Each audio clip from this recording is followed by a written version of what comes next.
नमस्कार, NB news देख रहे हैं। यहाँ पर मैं हूँ आपके साथ मुस्कान। स्वागत है आप सभी का अपने उत्तराखंड में। तो उत्तराखंड के तमाम अहम खबरों का रुख करते हैं विस्तार के साथ। मुख्यमंत्री पुष्कर सिंह धामी ने मंगलवार को केदारनाथ मंदिर परिसर में पहुंचकर केदारनाथ धाम में हो रहे निर्माण कार्यों और आगामी यात्रा संबंधित तैयारियों का स्थलीय निरीक्षण किया। आपको बता दें कि मुख्यमंत्री ने केदारनाथ धाम में पूर्ण हो चुके सरस्वती आस्था पथ का निरीक्षण किया। निर्माणाधीन मंदाकिनी आस्था पथ को अतिशीघ्र पूर्ण करने के लिए उन्होंने निर्देश भी दिए। केदारनाथ परिसर के आसपास हो रहे पहाड़ी शैली में भवनों के निर्माण कार्यों की जानकारी ली गई। मंदिर परिसर का भ्रमण करते हुए मुख्यमंत्री पुष्कर सिंह धामी ने केदार घाटी के निर्माण में अहम योगदान दे रहे श्रमिकों का हालचाल जाना और उनकी हर समस्या को दूर करने के निर्देश भी दिए। उन्होंने श्रमिकों से वार्ता कर निर्माण कार्यों में आ रही समस्याओं को जाना और उनके अहम योगदान के लिए धन्यवाद किया। इसके साथ ही मुख्यमंत्री पुष्कर सिंह धामी ने मंदिर परिसर के आसपास मुख्य मार्ग में अस्त व्यस्त पड़े मलबे, निर्माणाधीन सामग्री को हटाए जाने के निर्देश दिए। उन्होंने बर्फ पिघलने के साथ ही निर्माण कार्यों में गुणवत्ता के साथ तेजी लाने के भी निर्देश दिए।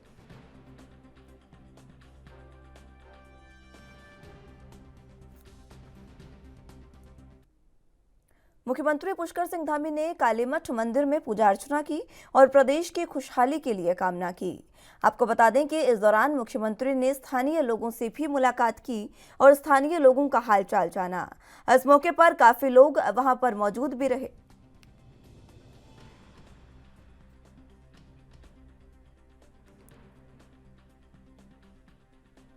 तो आपको बता दें कि सीएम पुष्कर सिंह धामी जो है वो रुद्रप्रयाग पहुंचे थे। उससे पहले उन्होंने यहां पर कालीमठ मंदिर में पूजा अर्चना की और उसके बाद वो केदारनाथ में निर्माणाधीन जो कार्य है उनकी तैयारियों की समीक्षा लेने पहुंचे। आपको बता दें कि सीएम ने स्थानीय निवासियों से यहां पर मुलाकात भी की और कालीमठ मंदिर में पूजा अर्चना कर प्रदेश की खुशहाली के लिए उन्होंने कामना की।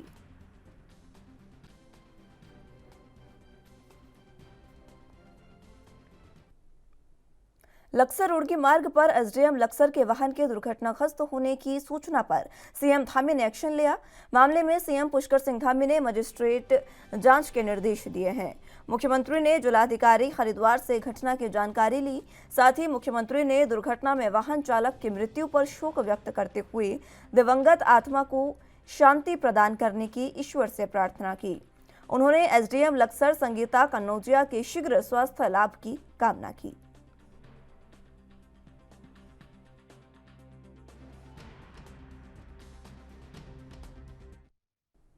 मुख्य सचिव डॉक्टर एस संधू ने मंगलवार को सचिवालय स्थित अपने सभागार में सुप्रीम कोर्ट द्वारा सड़क सुरक्षा को लेकर गठित समिति द्वारा निर्देश दिए, जिसके अनुपालन के संबंध में संबंधित विभागों के अधिकारियों के साथ बैठक ली गई।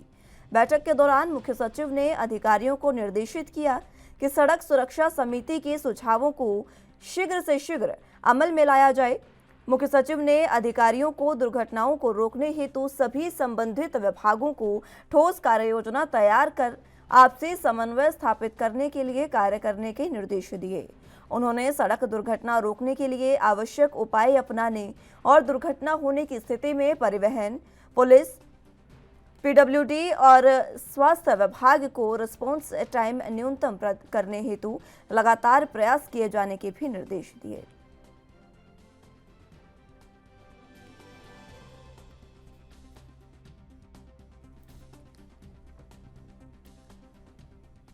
तो आपको बता दें कि मुख्य सचिव डॉक्टर एस संधू ने बैठक ली। इस दौरान बैठक में उन्होंने तमाम अहम दिशा निर्देश अधिकारियों को दिए।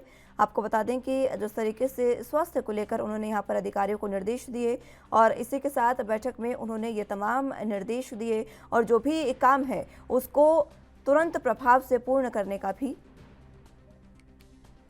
अधिकारियों से कहा।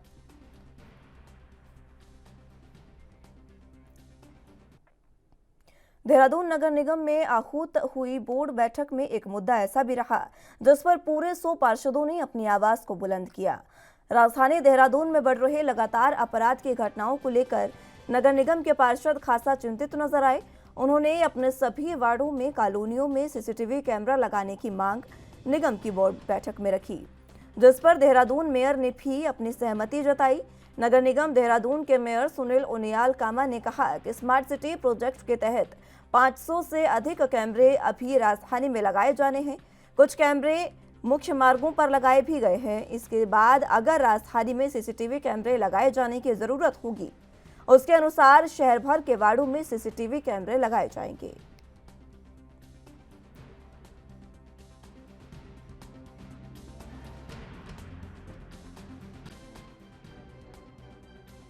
सीसीटीवी कैमरे की बात आ रही है। 500 कैमरे अभी शहर में स्मार्ट सिटी के द्वारा लगने हैं। वो कैमरे जब 500 कैमरे लग जाएंगे, जहाँ जहाँ जरूरत पड़ेगी, तो अगली बोर्ड बैठक में हम इसको। उत्तराखंड में पिछले दिनों में जहां बिजली के दाम बढ़े हैं, वहीं दूसरी तरफ आज स्थिति ये है कि प्रदेश में 24 घंटे बिजली भी नहीं मिल पा रही है और कई घंटों तक बिजली की कटौती की जा रही है। जहां ग्रामीण क्षेत्रों में 4 घंटे तक बिजली कटौती हो रही है, तो इंडस्ट्रियल एरिया में भी 9 घंटे तक की बिजली कटौती की जा रही है। और इसी को लेकर आज महिला कांग्रेस ने उत्तराखंड ऊर्जा भवन के बाहर प्रदर्शन किया। इस दौरान महिला कांग्रेस के अध्यक्ष ज्योति रौतेला ने कहा कि गर्मी लगातार बढ़ती जा रही है और उत्तराखंड की जब हम बात करते हैं तो उत्तराखंड ऊर्जा प्रदेश कहलाता है, लेकिन आज स्थिति ये है कि एक तरफ बिजली महंगी हो रही है तो दूसरी तरफ बिजली की कटौती भी बहुत ज्यादा हो गई है। और मैं सरकार से मांग करती हूँ कि बिजली कटौती को कम किया जाए, ये महिला कांग्रेस कार्यकर्ताओं ने कहा।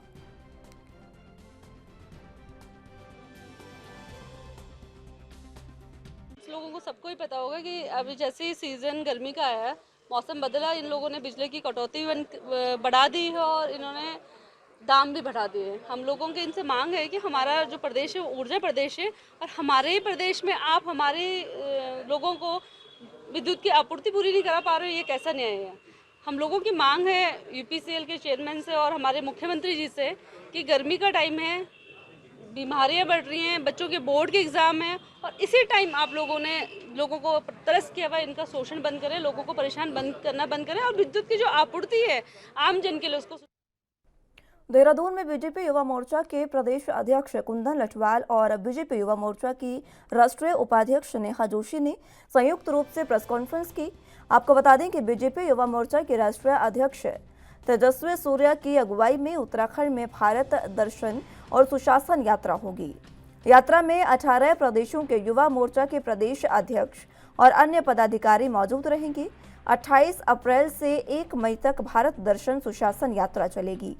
इसके साथ आपको ये भी बता दें कि पहले दिन टपकेश्वर महादेव मंदिर में यात्रा शुरू होगी और हरिद्वार के शांति कुंज में खत्म होगी और दूसरे दिन यात्रा हरिद्वार से टिहरी की ओर रवाना होगी।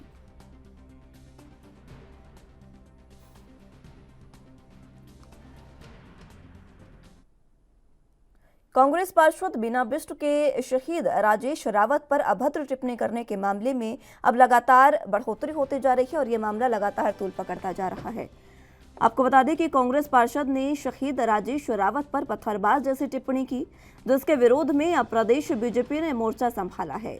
प्रदेश बीजेपी सह मीडिया प्रभारी संजीव वर्मा ने कहा कि कांग्रेस की मानसिकता उनके पार्षद ने भरी सभा में दिखा दी है।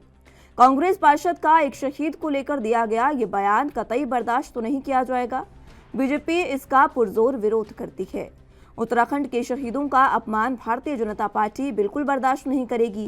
कांग्रेस पार्षद के इस बयान पर उनको बर्खास्त करना चाहिए।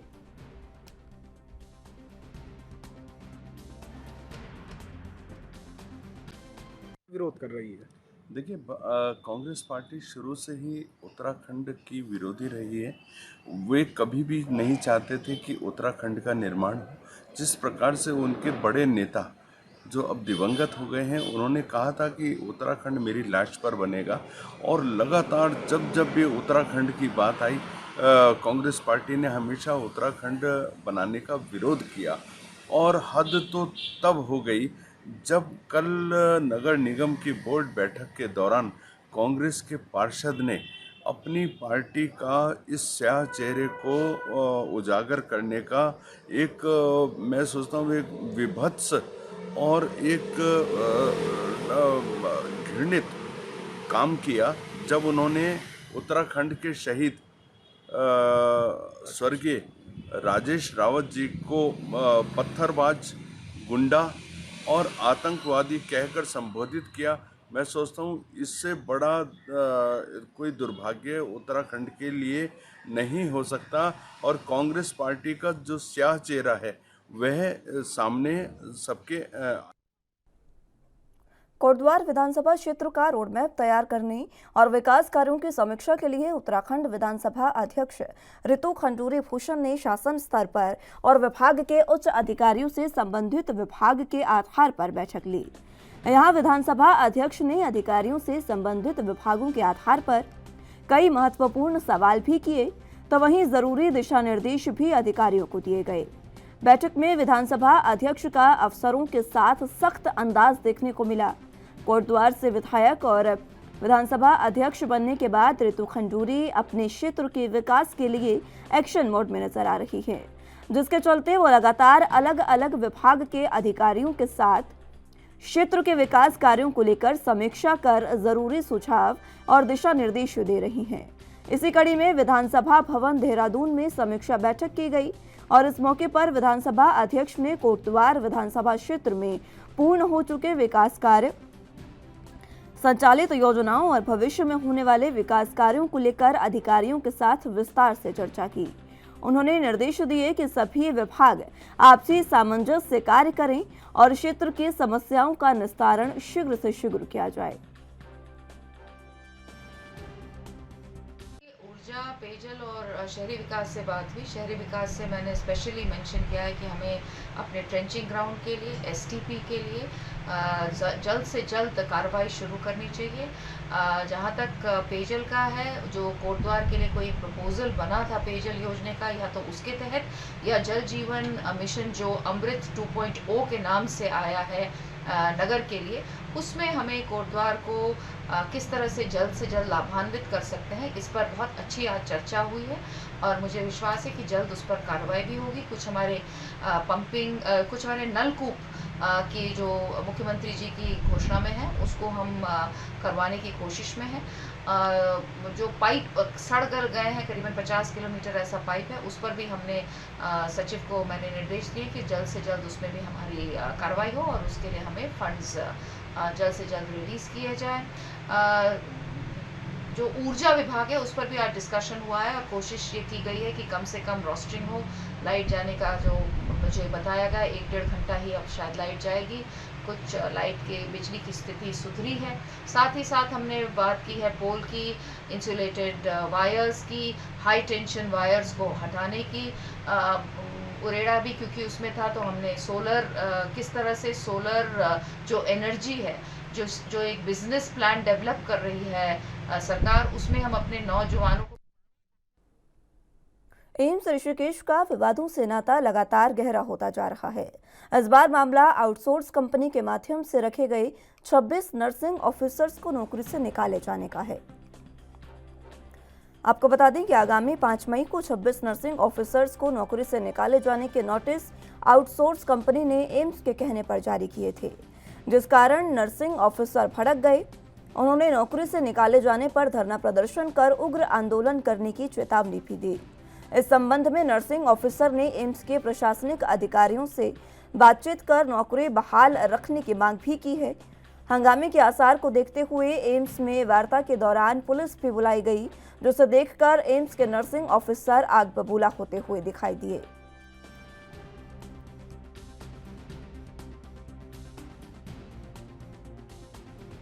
कल इन्होंने मिनिस्टर को लिस्ट भेजी थी। इन्होंने बोला कि तुम्हारी लिस्ट हमने ऊपर भेजी है कि तुम्हारे लिए अपील करेंगे कि 90% तुम्हें रखा जाए, कि हमें तुम्हारी ज़रूरत है। और आज ये बोल रहे हैं कि तुम्हें नहीं रखा जाएगा। तो फिर कल से झूठी बोल रहे हैं। 1 महीना हो गया मैं यहाँ पे बैठे बैठे। 10 तारीख में हुई थी ज्वाइनिंग, आज हमें 20 दिन हो गए। 6 मतलब ही। और कॉन्ट्रैक्ट में ऐसा नहीं लिखा था कहीं भी कि 6 महीने बाद तुम्हें निकाल दिया जाएगा। हमारा क्या बोलते हैं 24 सितंबर 2021 में ज्वाइनिंग हुई थी।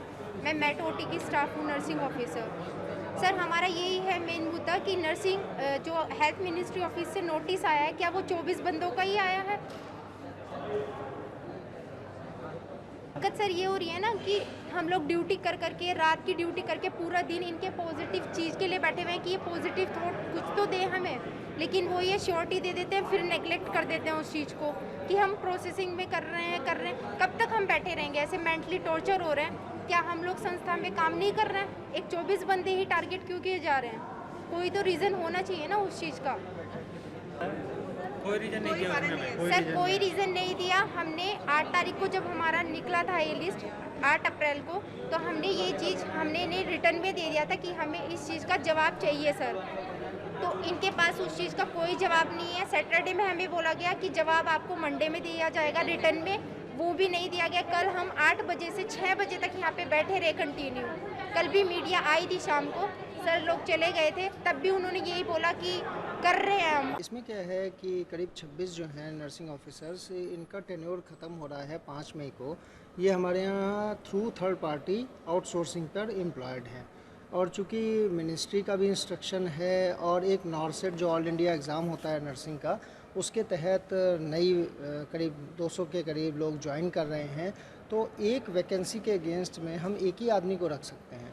तो आउटसोर्सिंग को फेज्ड मैनर में हटा करके और उनकी जगह जो परमानेंट लोग हैं उनको ज्वाइन कराया जा रहा है। ऐसा 2016 का और 21 का हमारी ministry of health and family welfare का भी हमें ऑफिस मेमोरेंडम इशूड है कि आप आउटसोर्सिंग पे जहाँ तक संभव हो ना रखें नर्सिंग ऑफिसर्स को। तो अभी जो 26 या कुछ नंबर है उतने लोगों को फेज्ड मैनर में हमारे एक एडमिनिस्ट्रेशन ने जो रिकमेंड किया है, तो हमने उनके एम्प्लॉयर को दे दिया है नोटिस। बुलेटिन में यहाँ वक्त एक छोटे से ब्रेक का है, फौरन हाजिर होंगे।